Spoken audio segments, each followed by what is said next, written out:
အတွင်းမှာတော့ပလာတင်အသေးအနေနဲ့သူတို့ရဲ့ structure တွေကိုတော့ပုံဖော်နိုင်မှတော့ရမယ်မဟုတ်ဘူးဆိုရင်တော့လေကင်းရောက်သွားတယ်ဆိုရင် Hedy ပြောသလိုပဲကျွန်တော်တင်း7ရဲ့လွှမ်းမိုးမှုလေးတွေကတော့တွားပြီးတော့ရှိလိမ့်မယ်ကဲကျွန်တော် match number 2ရဲ့ game number 1လမ်း down နေကနေပြီးတော့ကြိုဆိုလိုက်ပါရယ်ပြန်လဲစတင်လို့လာခဲ့ပြီပဲဖြစ်ပါတယ်ဗျ match number 2လေးပဲဖြစ်ပါတယ်အဲ့တော့အားလုံးပဲကျွန်တော် reaction လေး share လေးလုပ်အားပေးကြပါအောင်ဒါကတော့ MSN မြန်မာ season 4ရဲ့အဖွင့်ပွဲစဉ် week 1ရဲ့ day number 1ကျွန်တော် match number 2ပွဲစဉ်ပဲဖြစ်ပါတယ်ဘလာနေနဲ့တင်း7ဘယ်သင်းအနိုင်ပွဲရရှိသွားမလဲရှေ့ပွဲကတော့အဖွင့်မှာနေကျွန်တော် game number 3D သွားခဲ့ရဗျာဒီတပွဲရော game number 3D သွားနိုင်မလားဆိုတဲ့အရာလေးတော့ဖြစ်တယ် prediction ကိုပြန်ပြောရမယ်ဆိုတော့ကျွန်တော်တယောက်တည်းမှန်တာဗျဟာကောင်းလိုက်လားနော်ကျွန်တော်ကြော်ညာလေးတစ်ပြက်ကတော့သွားပြီးတော့ဝင်နေတယ်တင်း7နဲ့တစ်ဖက်ကနေပြီးတော့ပလာတင်အသင်းရဲ့ကျွန်တော်ပတန်လေးကိုသွားပြီးတော့ကြည့်ရမယ်ဆိုလို့ရှိရင်တော့ဒါ Supermax အနေနဲ့ကတော့သူတော်တော်လေးတော့ comfort ဖြစ်နေတဲ့ပုံစံမျိုးကိုတော့တွေ့ရတယ်ဗျ River area မှာတော့ထုံးစံအတိုင်းပဲအလှုပ်ခက်လေးကတော့သွားပြီးတော့ရှိနေတယ် Avatar ကိုယ်တိုင်ကလည်းလိုက်လျာဖြစ်နေရဆိုတဲ့အတွက်ကြောင့် early game မှာတော့ပုံတန်း image တွေလိုက်ပြီးတော့ပေးဖို့အတွက်တော်တော်လေးတော့အဆင်ပြေနေတယ်မှန်ပဲဗျနော်မင်းမှာတော့ကျွန်တော်လယ်လီယာဘုံတွေ short ပွေတွေကတကယ်ကိုဒုက္ခပေးတာဗျ PC အနေနဲ့ရှေ့ကိုရမ်းတက်လို့မရဘူးဗျ Avatar အနေနဲ့ကတော့ဒီလိုမျိုးဇုံဟိုးထားမယ်ဆိုရင်တော့ဒီမှာ Sansu Judy တို့ပါလို့လေဖိုးရတဲ့ကန်နာတွေကနယ်လီပြဿနာသွားပြီးတော့ရှိလာနိုင်တယ်ကဲဆိုတော့ Telepreciation တက်လာပြီဗျနော်ကျွန်တော် Kazaki ကတော့ 2-1 ဆိုရရလက်နေပဲဒီ Platin ဘက်မှာဒါမနေထားဘူးဗျနော်17ဘက်မှာပဲသွားပြီးတော့ရှိနေတယ်ကျန်ရှိနေတဲ့ကျွန်တော်တို့ကျွန်တော်တင်း7အကုန်လုံးကတော့တင်း7ပဲသွားရှိနေအေရီယာတော့သူကလည်းသူမေ့နေရဗျာအလဲမှာတော့ကက်ဆူနဲ့ဆန်ဆူသွားပြီးတော့တွေ့တယ်ကက်ဆူပိတ်မိနေတယ်ဒါပေမဲ့လည်းပထောင်းနဲ့ပြန်ပြီးတော့ပေးထားတဲ့ဂျားထဲမှာတော့တောက်လျှောက်ဆိုတော့ပဲ healing factor လေးရှိနေရဆိုပေမဲ့ PC ရဲ့အဆုံးသက်ခြင်းကိုတော့လောလောဆယ်မှာတော့ခံလိုက်ရပါသေးတယ်ဗျာfirst blood ကိုတော့ဒီချိန်မှာ team 7ဆက်လက်ပြီးတော့ပိုင်ဆိုင်တာတော့တွေ့ရတယ်ဗျာအပေါ်မှာတော့ဒါ Yuto အနေနဲ့ Slayer ကိုရိုက်နှိမ်လို့မရဘူးဆိုတဲ့အခြေအနေတစ်ခုတော့ဖြစ်လာတယ်အဓိကလည်း ISO U damage တွေကြောင်းလို့လည်းပြောလို့ရတယ်ဗျာ audience prediction မိုင်းမှာလည်း team 7 58ရာခိုင်နှုန်းလောက်ထိတော့သွားပြီးတော့ရှိတယ် Platin ကတော့42အရင်တော့မကွာဘူးဗျာရှေ့ပွဲတော့လည်း J တိုင်းနဲ့ Method C မှာအဲ့လောက်ထိမပြတ်ထွက်သွားတဲ့ audience prediction ဆိုတော့ audience တွေကလည်းဘယ်သူနိုင်မယ်ဆိုတာခံမှန်းလို့မရသေးဗျာအရာရာကတော့ဘာမှမဆိုဖြစ်သွားနိုင်တယ်ဆိုတဲ့အခြေအနေလေးတစ်ခုဗျာဒီအချိန်မှာလည်းကျွန်တော် first starter objective ကိုတော့ team 7စတင်ပြီးတော့ကင်လှုပ်နေပြီတစ်ဖက်ကနေပြီး Platin ဝင်လာဖို့အတွက်စူးစမ်းနေဆိုမဲ့ Supermax တာတယ်တော့ slain နာပါသေးရဲ့ဗျာ team 7အနေနဲ့တစ်ဖက်ကနေပြီး Jungle area တွေကိုပဲလိုက်ပြီးတော့ pressure ပေးချင်နေရဆိုပေမဲ့ Platin အသင်းသွားနေတဲ့ပုံစံလေးကလည်း sticky တော့ဖြစ်တယ်ဗျာဆိုတော့ Platin ကတော့အနေလေးခုအချိန်မှာသူတို့ဒီအားလေးလိုက်ပြီးတော့ဖြဲရမယ့် drop ပြဒါပေမဲ့သူတို့ဒီ first flag ပေးလိုက်ရသည့်တိုင်အောင်သူတို့ပြန်ပြီးတော့ဘာမှမလုပ်နိုင်ခဲ့ဘူး target objective တွေလက်လွတ်ထားရတယ်အဓိကတော့ jungle zone ဝင်လာလို့မရအောင်သူတို့ပြန်ပြီးတော့တားထားတယ်ဗျာ Lelia နဲ့ကျွန်တော်ဒီ Kazo 2ယောက်ပေါ့နော် Avara နဲ့ Kazo 2ယောက်ရဲ့ကျွန်တော်သွားမဲ့ rotation pattern တစ်ခုကိုတစ်ဖက်ကနေပြီးတော့ Sansu Judy ကတောက်လျှောက်လိုက်ပြီးတော့ပြတယ်ဒီຢာဒီကြားထဲမှာသူတို့ rotation ခန်းကြီးလုပ်လို့မရဘူးဖြစ်နေတာ ESP ကလည်းသူကလည်းသူကျွန်တော်ဒါ Cree ကိုပြန်ပြီးတော့ fan base space လုပ်နေရတယ် Avara ကိုတတ်ဖို့အတွက်ကလည်း by one saturation မှာလုံးဝမလွယ်ဘူးbattle combination လာဖို့အတွက်ကတော့ကိုင်းဆန်နည်းနည်းလေးလိမ့်မယ်ဆိုတဲ့ပုံစံမျိုးလေးမှာ Ether အနေနဲ့နည်းငယ်လေးတော့ကျွန်နေပြီဗျာ Platin တင်း backup လေးတော့ရှိနေရစီမဲ့ Ether တယောက်ကတော့တိတ်တောင်းလို့ဖို့ early game timing အတွင်းမှာတော့ spare cast damage လေးတွေဟာလိုအပ်ချက်လေးတွေတော့သွားပြီးတော့ရှိနေပါသေးတယ်ဒီတော့ဝယ်လဲတန်နာဝက်ပြန်ပြီးတော့ Maori Shot က stand နေကြားထဲမှာနောက်ဆုံးဝင်လာနေတယ်ပဲ Silver Mac ဒီနေရာမှာ Hero Kit ထပ်မှန်ပြီးတော့ပိုင်ဆိုင်သွားခဲ့ဗျာနှစ်ချိန်တိတိရှိပြီ Grocha ကြီးကတေနေတာအဲ့တော့ဒီ Grocha အားလေးပိုင်းမာဖို့တော့တော်လေးခက်ခဲသွားပြီဗျာဝင်တိုးရတဲ့အပိုင်းတွေမှာလည်းခက်ခဲလာလိမ့်မယ် vision ဖွင့်ရတဲ့အပိုင်းတွေမှာလည်း Platin အသင်းအနေနဲ့ကြက်တဲလာလိမ့်မယ်ဆိုတဲ့အရာလေးတွေကတော့ရှိရဗျာဒီအချိန်မှာတော့ Sansu အနေနဲ့ကတော့သူ့ရဲ့ဒါကျွန်တော် Supermax တို့ကိုတော်တော်လေးကိုတော့ comfort zone တွေကိုပို့ပေးထားနိုင်တဲ့အခြေအနေလေးပါ River area မှာအလှုပ်ခက်လေးတွေကိုအမှန်တိုင်းပြောရရင် Platin ဘက်ကနေပြီးတော့အများကြီးမြင်တွေ့လိုက်ရလိမ့်မယ်လို့ကျွန်တော်ကတော့မျှော်လင့်ထားခဲ့တာဗျာတင်း7လည်းဒီလိုပုံစံပဲစော့မှာပဲဗျာသူတို့ရဲ့ Massman ပြန်ပြီးတော့ဆေးပြေဖို့အတွက် root ထပ်ပြီးတော့ခွဲတယ် against ပဲเนาะ Kazo 3ချိန်တိတိဗျာဒီချိန်မှာ Hero Kit ပေးလာရတယ်ဗျာဒါဆိုရင်တော့သူရဲ့ first line နဲ့သွားမယ့် time တခုကနောက်ကျတဲ့ပြင်မှာဘာတော့ Guardian ရလာမယ့် time ကလည်းနောက်ကျသွားနိုင်တယ် second target တောင်မှသူဆက်ပြီးတော့ join ဖို့အတွက်ကအရင်မလွယ်ဘူးဖြစ်နေပြီဗျာ Kazo ရဲ့ Hero Kit timing တွေကိုလည်း Supermax နဲ့ PC နဲ့တယောက်တစ်လဲစီရထားဆိုတော့ဒီအချိန်မှာသူတို့အတွက် item လေးတွေလည်းစုပြေနေပြီလို့ပြောရမယ်ဗျာ Supermax အနေနဲ့ခုနကလည်းကျွန်တော်တို့ဒါ Sky Piercer first item အနေနဲ့သွားထားတာကိုတွေ့ရတယ် Fury Hammer လေးလည်းပါတော့တယ်ဗျာ Supermax ကတော့စင်ပြေနေပြီနောက်ထပ်ကျွန်တော် second target objective fight လေးမှာ tin 7 zone နဲ့အသာစီးယူထားတဲ့အတူပဲ Platin အသင်းအနေနဲ့ second target objective လေးကိုလာရောက်ပြီးတော့ပဲကြည့်ရှုအောင်မယ်ဗျာအရင်ဝင်တိုးလို့တော့မရဘူးတစ်ဖက်ကနေလည်း Slayer တို့ battle combination တွေပါလာတဲ့အနေအထားလေးတစ်ခုမှာ YouTube ရဲ့ damage လေးတွေဟာဒီ target objective fight မှာ affect ဖြစ်နိုင်မလား Rocco เนาะဒီချိန်မှာ data တွေကိုတော့ပေးလို့တော့မရတော့ဘူးဗျ YouTube effect ဖြစ်နိုင်လားဆိုတော့လေသူရဲ့ throwback memory တွေကနောက်ကကောင်တွေကြော်ပေးမှာပဲရမယ်လောလောဆယ်မှာ Sansu Judy ရဲ့ front line ရှိရယ် Elda လည်းချက်ချင်းဆိုသူပဲရောက်လာပြီ Rocco ပြေးပြီးတော့ review ရှင်းရောက်တော့ပေါ်လာပါသေးတယ် Rocco ရောက်လာယူထားတယ်တစ်ဖက်ကလည်း PC Rocco တော့တိတ်တော့လုံးလိုက်ဆိုမှ two man တိတ်တော့လည်းကြားထဲမှာတော့ခိုင်းစမ်းအဲ့ဒါတော့ပြန်လဲပြီးရလိုက်ပါသေးတယ် Slayer တယောက်ကတော့ဗတေကိုနည်းနည်းလေး A stand လုံးချင်နေရဆိုရင် front liner တွေထောင်းသွားတဲ့အနေအထားတစ်ခုမှာတော့ 10-7 နဲ့နည်းနည်းလေး forward မှာတော့ရပါအောင်မယ် ဂျန်ဂလာတကောင်တော့ပြန်ရလိုက်ရဆိုနေပေမဲ့လည်း target objective အပြုံမှာ hero game နှစ်ကောင်ပြန်ပေးလိုက်ရဆိုတဲ့အခါတခုကသူတို့အားလီပိုင်းတာနေရဲ့ network ရဲ့အနေငယ်လောက် planning back ကပြန်လဲပြီးတော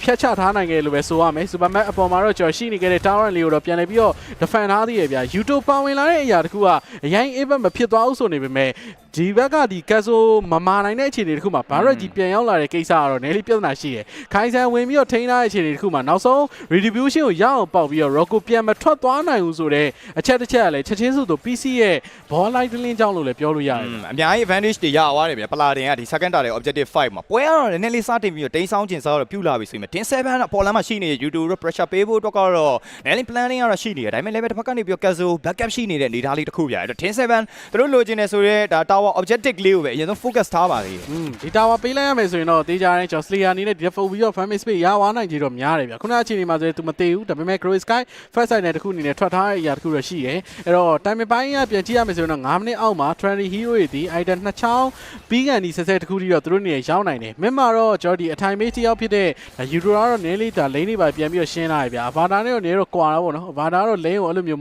ဘုံနှစ်ချက်လောက် short way တစ်ချက်ပစ်လိုက်ရင်ဒီ Creed တော့ကပျောက်တာဆိုတော့မြန်ဆန်သူတခြားသော rotation တွေသွားလို့ရရဗျာ။လောဆယ်မှာ Cancel အရင်မတိုးရဲဘူးဗျာ။ Cancel အရင်တိုးရင် तू တေးမယ်ဆိုတော့ तू သိတယ်ဒါပေမဲ့ तू နားမှာလေ Rocco အများနဲ့သွားပြီးတော့ကြည်ပေးနေရတယ်။ဒီလေတီးစင်နေပြီဗောလေ။နဲ့ရိုင်းလဲတိုးလို့တော့မရဘူး။ Kaizen တို့ဘာလို့ပါမယ်ဆိုရင်တော့ပို့ပြီးတော့လှုပ်လို့ရတယ်ဆိုတဲ့ပုံစံမျိုးတော့တွေ့ရတယ်။ဒီက Avatar ရှိရလဲကျွန်တော်တို့ဒါ short wave bomb damage လေးတွေနည်းနည်းလေးလိုအပ်နေသေးတယ်ဆိုတဲ့ပုံစံမျိုးလေးဗောလေ။အပေါ်မှာတော့ Cancel သွားပြီးတော့ Super Max နဲ့အညီမှာတော့ AOG ပြန်ပြီးတော့ forward ထားပါသေးတယ်ဗျာ။ဒါလေးကသူ့ရဲ့အသက်ကယ်ဈေးလေးပဲဗျာ။ AOG ရှိနေတော့ဒါရတယ်။ဒါပေမဲ့အောက်မှာ 2v1 situation ဘယ်မှာလဲ Play 1 webcam ပြန်ပြီးတော့နေအောင်ထွေးထုတ်ထားရဆိုမဲ့နောက်အဲ့ damage ဖြတ်ဖို့အတွက်မလုံလောက်ဘူးဗျ။ကျွန်တော်ပြောသလိုပဲ Max Man ကြီးပေါဝင်လာမှာပဲရမှာပဲ။တော့35ကိုတော့ဆက်လက်ပြီးတော့ Super Max နေနဲ့ဥဆောင်ထားသလိုအနောက်လာဖို့အတွက်ကလည်းမလွယ်ဘူးဗျ။အဲတာကြီးကတောက်လျှောက်လိုက်ပြီးတော့ကြည်ပေးတာဆိုတော့ Super Max ဒီတစ်ခေါက်တော့ဒီတာတယ်သူရအောင်ပဲပြန်ယူသွားပါသေးတယ်။လာတဲ့တင်းအနေနဲ့အရင်ဒါဝင်တိုးဖို့အတွက်ကတော့မလွယ်တဲ့အနေအထားတစ်ခုဗျ။တင်း7အနေနဲ့သူတို့ဒါ second target objective 5မှာလွဲမှားသွားတဲ့အရာလေးတစ်ခုတော့ adaptation ကောင်းကောင်းနဲ့နောက်ထပ်တတ်တာတဲ့ objective 5မှာသူတို့ရဲ့ zone ကို perfect ဖြစ်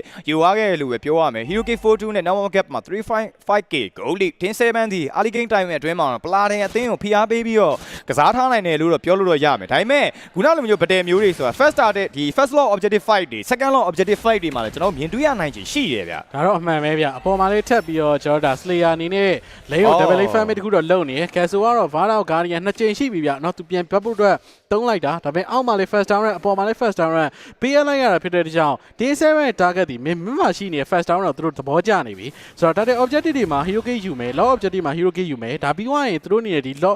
law နဲ့တက်လာမယ့်အရာတခုမှဒီ midway ကိုတခါရဲတွန်းပြီးတော့ဒီ tower တွေယူမယ်အဲ့ဒါကြောင့်မှသာသူတို့လှုပ်ချင်တဲ့ snowballing ဆိုတဲ့အရာတခုလုံးမှာကျွန်တော်တို့ time တခု10မိနစ်ကတော့စပြီးဖြစ်လာပြီ goal line တွေပြန်လဲပါဝင်လာမယ်ဆိုတော့ penalty fight တွေကိုလည်းကျွန်တော်မြင်တွေ့ရတော့မယ်ဗျ Back control တွေကလည်းဒီ mid tower ရသွားပြီဆိုတာနဲ့ first tower ရပြီဆိုတာနဲ့အပြေးဝရသွားမယ်ဆိုတဲ့အရာလေးရလဲသွားပြီးရှိရဗျာနော်တစ်ဖက်မှာလည်းကျွန်တော် hand strike P1 sky ပြသွားပြီးပါနေတယ်ဒီတော့ welcome root sensu back သွားပြီးထားလာပြီးဆိုရင်ဂျားမခိုင်းစံအရင်ဆုံးပဲထောင်းခဲ့ရတယ်ဗျာနောက်မှလည်းပြန်ပြီးတော့ပဲ falling buffet တွေတုံးပြီးတော့ပြန်ပြေးထွက်နေရဗျာနောက်ဆုံးတစ်ချက်ကိုတော့ Mauri shot က black shoe လေးနဲ့ Avada ရှောင်းသွားရဗျာ tower ဂျားနေပြီး super map ပြန်ပြေးထွက်သွားဆိုတော့တစ်ဖက်မှာ touch ရောက်လာခဲ့ဗျာအောက်ကနေလည်း Juto back damage လေးတွေပါလာခဲ့တဲ့ cancel AOG Slayer သွားပြီးမိသားစု back line Morocco ပြီးပြီးတော့ဒါ take down လေးတော့ပြန်လဲပြီးရလိုက်တယ်ဆိုရင် Slayer တော့လွတ်သွားပါသေးတယ် Slayer နော်ဒီချိန်မှာတော့သူ့ကိုသူကိုလိုရုံးပြီးတော့ပြန်ပြေးသွားသေးတယ်ဗျာဒါပေမဲ့အဓိကလိုအပ်ချက်ရှိနေပါလေဆိုရင်ဒီ mid lane ရဲ့ first down ကိုတော့ day 7ဆက်လက်ပြီးတော့ရရှိထားသေးတယ် Yuto နဲ့2ယောက် over extending ပတ်တဲ့တစ်ခုအနေနဲ့ပြန်လဲပြီးတော့ဝင်ရောက်လာတဲ့အရာတစ်ခုမှာ Hero Kit ဆက်လက်ပြီးတော့ရရှိဖို့အတွက်သူတို့စူးစမ်းခဲ့ဗျာဒါပေမဲ့ဒီနေရာမှာသူတို့ PC တကောင်ပဲရလိုက်တာတော့အရင်တော့မတက်ဘူးအာသာပြန်ပြီးတော့ forward နေရ normal လေး Avada တို့ဘာလို့ရှိရဆိုမှလဲ Pure Stand ရေကသူတို့စီမှာ Cancel ရဲ့ unbreakable နဲ့ Avada Guardian ဒီလိုမျိုးထိတ်တဲ့ကြမှာနောက်ကနေပြီး falling ပဲပဲနဲ့ Evomize လိုက်ပြီးတော့ပေးနိုင်မှာဒါမှမဟုတ် ဒီဘာရက်ကဒီလိုနာဝဲကန်နဲ့ဒါ pick up လုံးမှဒီလိုအခြေအနေကြမှာပဲ hero kit ရရှိမှုပိုင်းတွေမှာ player တွေကပို့ပြီးတော့များလာတော့မှာဗျ ပုံမှန်ဆိုရင်တော့ဒါကိုင်ဆန်ရဲ့ initiative နဲ့ပဲအရင်ဆုံးစရတယ်ဒီမှာလဲကိုင်ဆန်ရဲ့ battle spell flick ကဒီလက်ရှိမှာတော့ရှိမနေဘူးဆိုတော့ law objective 5ကိုတော့ law စင်မှာတော့ပလာတင်အသင်းနေနဲ့လက်လွတ်ထားရဆိုတဲ့ပုံစံမျိုးလေးပဲ sensu information တင်ထားတယ်ငယ်လေးတော့ကျွန်တော်နေရဗျဒါပေမဲ့လည်းပဲပလာတင်အသင်းနေနဲ့သူတို့ရဲ့ first law objective ကို defend အောင်မယ်ဆိုတဲ့အရာတွေကရှိနေသေးတယ်ဆိုတော့အရင်လဲလဲစေလုံးလို့တော့မရဘူးတက်လာခဲ့တဲ့ cree wave တွေနဲ့ဒါ minion wave တွေပေါ့လေ minion wave တွေနဲ့ law wave တွေကိုအရင်ဆုံးဒါဖြည့်ရှင်းရမယ်ပြီးသွားပြီဆိုတော့မှသူတို့အနေနဲ့ turning point တွေကိုရှာမအဆင်ပြေမှာဗျဒီတိုင်းတိုးရမယ်ဆိုလို့ရှိရင်တော့တစ်ဖက်ကတင်း7ရဲ့ network gap အကွာနဲ့ကတော့မလွယ်တော့ဘူးဗျအားလီပိုင်းမှာဒီလိုနာဝဲကန်လွဲသွားရဆိုရဲဒီကိုင်ဆန်ရဲ့ဒါ decision making သူ့ရဲ့ spare can save တစ်ခုပေါ့နော်ဒါလေးတစ်ခုက objective fight တွေမှာသူတို့မတာဘူးဆိုတဲ့အရာလေးပြန်ပြီးဖြစ်လာတယ်ကဲတစ်ဖက်မှာလည်းထပ်ပြီးတော့ malefic gun တွေပါပြီးတော့ far ပါလာခဲ့ပြလဲမှာ multi shot ကအုံပြီးတော့ပဲဒီလိုနာဝဲကန်တွေကိုတောက်လျှောက်ပြန်ပြီးတော့စားသုံးမိတယ်ဘာလို့ကားကြီးပေးပြီးသွားပြီဒါပေမဲ့သူကိုယ်လည်းပြတ်တောင်းသွားပြီဗျာ sensu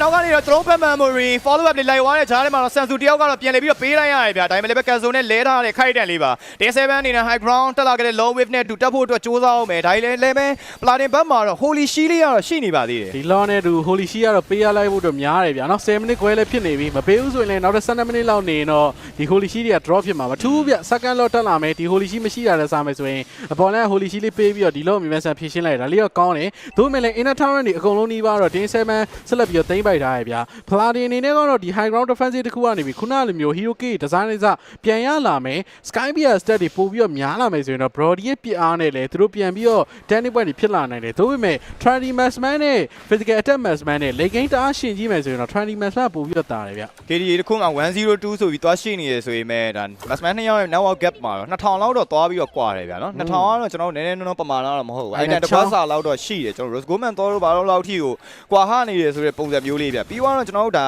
YouTube ရဲ့ damage ကလည်း backline ထဲမှာ whole backline ထဲအထိရှိနေပါတယ်ဆိုတဲ့ Slayer နားထိရောက်ဖို့အတွက်ကကျွန်တော်အာမခံချက်တော့မရှိဘူးဒါတော့အရှိမရှိနေခဲ့တဲ့လူတွေကိုအရင်ဆုံးရှင်းရမယ်လောဆယ်မှာတွေ့ထားခဲ့တဲ့ Ether တယောက်ကိုတော့4ယောက်ဝိုင်းပြီးတော့မဲဖြတ်နေနေပဲ Ether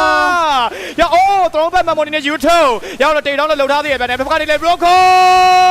Slayer live ပြီးပြစ်ခွဲနေတဲ့ကြားထဲမှာ Paladin နဲ့ထသိန်းလုံးပြန်လဲပြီးတော့ fall back နေတယ်ဆိုပေမဲ့လည်းပဲ4 member